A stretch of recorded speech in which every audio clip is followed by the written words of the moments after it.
বিসমিল্লাহির রহমানির রহিম। আসসালামু আলাইকুম ওয়া রাহমাতুল্লাহি ওয়া বারাকাতুহু। AHT এই চ্যানেলের সম্মানিত দর্শক ও শ্রোতাবৃন্দ, আশা করি আপনারা সকলেই ভালো আছেন। আমিও আপনাদের দোয়ার বরকতে সৃষ্টিকর্তা মহান প্রভু রব্বুল আলামিনের খাস রহমতে ভালো আছি আলহামদুলিল্লাহ। আজ আমি আপনাদের খেদমতে খুবই গুরুত্বপূর্ণ এবং প্রয়োজনীয় একটি আমল নিয়ে আলোচনা করব ইনশাআল্লাহ। তো সম্মানিত দর্শক ও শ্রোতাবৃন্দ, আশা করি আপনারা আলোচনাটি শুরু থেকে শেষ পর্যন্ত দেখবেন এবং শুনবেন, ভিডিওটি না টেনে। আশা করি বিষয়টি আপনাদের বুঝে আসবে। আর যদি আপনারা ভিডিওটি টেনে টেনে দেখেন, কোনো কিছুই বুঝে আসবে না এবং এর থেকে আপনারা উপকারিতা লাভ করতে পারবেন না। তো ভূমিকায় কথা না বলে মূল আলোচনার দিকে চলে যাচ্ছি। আলোচনার বিষয়বস্তু হচ্ছে, দেখা যায় আমাদের ভিতরে বিভিন্ন মানুষ দৈনন্দিন বিভিন্ন রকমের কালো জাদুতে আক্রান্ত হয়ে থাকে। এই কালো জাদুতে আক্রান্ত হওয়া ব্যক্তিবর্গ দেখা যায় এক একজনের এক এক ধরনের সমস্যা হয়ে থাকে। কারো ব্রেন ধরে ফেলে, কারো চক্ষু, কারো হার্ট, কারো কিডনি, এক একজনের এক একটা অঙ্গ প্রত্যঙ্গ ধরে যায়। কিন্তু দেখা যায় আমরা মনে করি যে আসলে এইটা আমাদের ডাক্তারি রোগ। আমরা যাদের আল্লাহ তাআলা টাকা পয়সা দান করছে তারা আমরা টাকা পয়সা খরচ করে ডাক্তার দেখাই, কিন্তু যারা অভাব অনটনে ভোগে বা কোনো রকমের খেয়ে পিন্দে ভালো আছে এরকম ব্যক্তিবর্গের দ্বারা দেখা যায় ডাক্তার দেখানো কষ্টকর হয়ে পড়ে। তো আসলে দেখা যায় অনেক সময় আমরা ডাক্তার দেখাই কিন্তু সুস্থতা আসতেছে না। তখনই বুঝতে হবে যখন ডাক্তারি চিকিৎসায় রোগ ধরা পড়ে না, অথবা এরকম শোনা যায় যে হুজুর ডাক্তার দেখাইছি কিন্তু পরীক্ষা নিরীক্ষায় কোনো কিছু ধরা পড়তেছে না। তো বুঝতে হইবে আপনার তখনই যে আপনার উপরে কোনো কালো জাদু করা হইছে, অথবা আপনি কোনো চালানের মুখোমুখি হইছেন।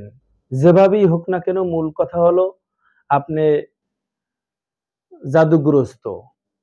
এক্ষেত্রে আপনি হক্কানি ওলামায়ে কেরামের শরণাপন্ন হতে পারেন, অথবা না হয় নিজের চিকিৎসা নিজেও করতে পারেন।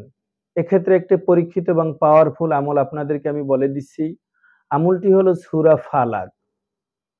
কুরআনুল কারীমের ৩০ নম্বর পারার শেষের যে সূরাতুল ফালাক, এই সূরা ফালাক ১২৩ বার পাঠ করে আপনি ২ হাতে এইভাবে দম করে মাথা থেকে পা পর্যন্ত মুছে নামাবেন নিজের শরীর।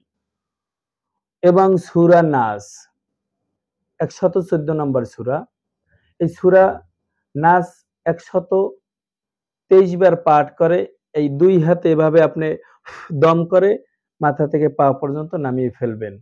এভাবে নিজের জাদুর প্রভাব নিজে কাটতে পারেন, অথবা আপনার পরিবারের ভিতরে ছেলে মেয়ে এরকম ভাবে যদি কোনো কেউ যোগ্য থাকে তাকে দিয়ে এই আমল করিয়ে তারপরে আপনি এই মাথা থেকে পা পর্যন্ত সামনে একটা দম, মাথা থেকে মাটি পর্যন্ত ডান পাশে একটি দম, এরকম মাথা থেকে পা পর্যন্ত বাম পাশে একটি দম, এইভাবে আপনি করাইতে পারেন।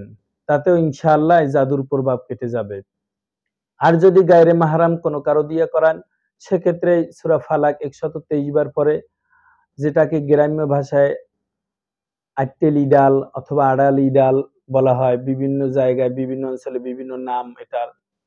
তো যাই হোক, যারা যে নামই চেনেন এবং জানেন, এই আডালি ডালের উপরে দম করে এরপরে সামনের দিকে মাথা থেকে পা পর্যন্ত, ডান পাশে মাথা থেকে পা পর্যন্ত, বাম পাশে মাথা থেকে পা পর্যন্ত ৩ বার বিসমিল্লাহ বলে নামিয়ে ফেলবে। আবার সূরা নাস এভাবে ১২৩ বার পাঠ করে এই ডালের উপরে দম করে মাথা থেকে সামনের দিয়ে মাথা থেকে পা পর্যন্ত, ডান পাশে মাথা থেকে পা পর্যন্ত, বাম পাশে মাথা থেকে পা পর্যন্ত নামিয়ে ফেলবে। ইনশাআল্লাহ দেখবেন যে আপনার জাদু সাথে সাথে আল্লাহ তাআলার খাস মেহেরবানি পবিত্র কালামে পাকের আমলের উসিলায় বরকতে কেটে যাবে ইনশাআল্লাহ।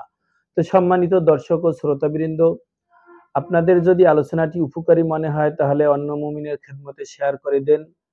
আল হিকমাত তদবিরি হসপিটাল চ্যানেলে আপনাদের প্রয়োজনীয় চিকিৎসার বিভিন্ন ভিডিও এবং আলোচনা পরীক্ষিত এগুলি আমার যেগুলি আপনাদের খেদমতে আমি পেশ করতেছি, এগুলি পাওয়ার জন্য উক্ত চ্যানেলটি সাবস্ক্রাইব করে রাখুন। ভিডিওটি ভালো লাগলে একটি লাইক দিন এবং আপনার বিভিন্ন মতামত আপনি কমেন্টের মাধ্যমে আমাকে জানিয়ে দিন। আল্লাহ তাআলা আপনাদের সকলকে ভালো রাখুক, সুস্থ রাখুক।